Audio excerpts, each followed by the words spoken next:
अस्सलाम वालेकुम। उम्मीद है आप लोग खैरियत से होंगे। दुआ है कि जहाँ भी हों खुश हों।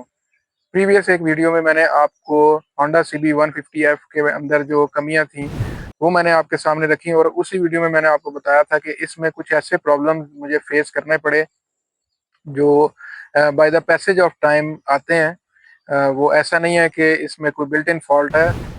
Bye the passage of time जब आप चीज़ को इस्तेमाल करते हैं तो वो वेयर ऑफ होती है, और आपको फिर मुख्तलिफ जो प्रॉब्लम्स हैं वो आते हैं। और ज़रूरी नहीं कि सबके साथ एक ही टाइप के प्रॉब्लम हो, लेकिन हर एक का डिफरेंट इशू भी आ सकता है। और शेयर करने का मकसद ये होता है कि इससे दूसरों को फ़ायदा पहुंचे। अगर कोई ऐसा प्रॉब्लम किसी और के साथ भी हो तो उसके लिए एक गाइडलाइन मौजूद हो, ताकि उसको रेक्टिफाई करने में, उसको आइडेंटिफाई करने में और फिर उसका हल करने में आपको मदद मिल सके। तो इसमें मुझे जो प्रॉब्लम आ रहा था, मैंने डिस्कस किया था कि जो ऑयल है वो काफ़ी कम होता था। 1200 किलोमीटर्स के बाद जब मैं ऑयल चेंज करता था तो ऑयल सिग्निफिकेंटली कम होता था। ये चीज़ समझ नहीं आ रही थी कि क्या इसका प्रॉब्लम हो सकता है। फिर मैंने मुख्तलिफ डिस्कशन फोरम्स पे गया और वहाँ पे मैंने ये चेक किया कि इसका क्या हल किया जा सकता है। तो कुछ लोगों ने ये सजेशन दी कि जी आप इसका ऑयल जो है वो आप चेंज करें।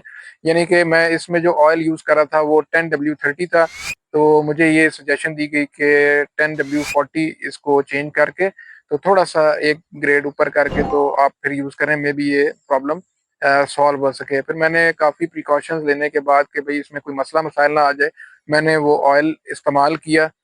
लेकिन मुझे ऐसे लगा कि आफ्टर 1 मंथ के बाइक जो है वो चलते हुए थोड़ा हीटअप होता था, और एक जगह पे इसने जो ग्रेइश वाइट स्मोक है वो दिया। तो उससे मैं काफ़ी परेशान हो गया। तो मैंने अपने जो टेक्निकल पर्सनल हैं जिनसे मैं बाइक का जो सर्विस करवाता हूँ उनसे मैंने ये इशू डिस्कस किया। तो उन्होंने कहा जी कि आप ऑयल को दोबारा इस पे वापस अपनी जो 10W30 है उस पे शिफ्ट कर जाएं। एक चीज़ आपने ख्याल रखना है कि जो आप ऑयल यूज़ कर रहे हैं आपने थ्रू आउट वही ऑयल यूज़ करना है, उसमें चेंजिंग नहीं लानी। क्योंकि मैंने जब से बाइक ये रनिंग में आया, इसको 10W30 यूज़ कर रहे हैं, इसको मैंने चेंज नहीं किया।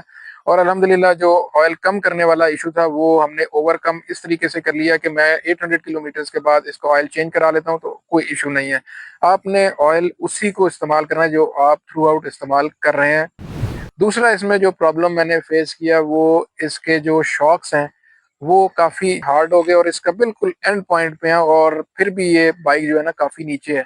तो वो मैंने उनसे पूछा था कि जी ये क्या वजह हो सकती है। उन्होंने कहा जी by the passage of time ये इस तरह हो जाता। शॉक्स मैंने इसके पता किए थे कि जी ये कितने तक के मिल जाएंगे, तो वो तकरीबन 25,600 उन्होंने मुझे बताई, और रेडली अवेलेबल भी नहीं है।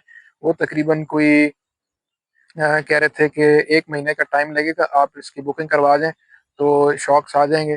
तो इन मीन वाइल वहीं पर ही मुझे हमारे एक जो टेक्निकल पर्सनल हैं उन्होंने मशवरा ये दिया कि 2500 में ये मसला भी हल हो सकता है। तो जिन लोगों का बाइक पीछे स्किड करता है या अक्सर ऐसे लगता है कि टर्न लेते हुए बाइक नीचे से स्किप कर जाएगा पिछली साइड से, तो वो चेक कर लें, या तो उनके शॉक्स का इश्यू होगा या उनके जो नट्स हैं ये शॉक को जो एडजस्ट करने के लिए ये प्रॉपरली नहीं होंगे। तो ये चीज़ें आपने ज़हन में रखनी है। आप अपने जो टेक्निकल पर्सनल हैं उनको ज़रूर कंसल्ट कीजिएगा, क्योंकि उनको ज़्यादा आइडिया होता है। तो साथ ये सारी चीज़ें कंबाइन करके मशवरा करने से फ़ायदा होता है। तो सारी चीज़ें कंबाइन करने से आपको इंशाल्लाह जो भी आपके प्रॉब्लम्स होंगे वो रेक्टिफाई होंगे, और अच्छे तरीके से जो आपके मैकेनिक्स हैं वो इसको क्लियर कर देंगे। उम्मीद है कि ये वीडियो भी आपके लिए बेनिफिशियल साबित हुई होगी। हमारे चैनल को लाइक करें, सब्सक्राइब करें और बेल आइकन को ज़रूर प्रेस कीजिएगा ताकि नई आने वाली वीडियोस आप तक बर वक्त पहुंच सके। नई वीडियो तक के लिए अल्लाह हाफ़िज़।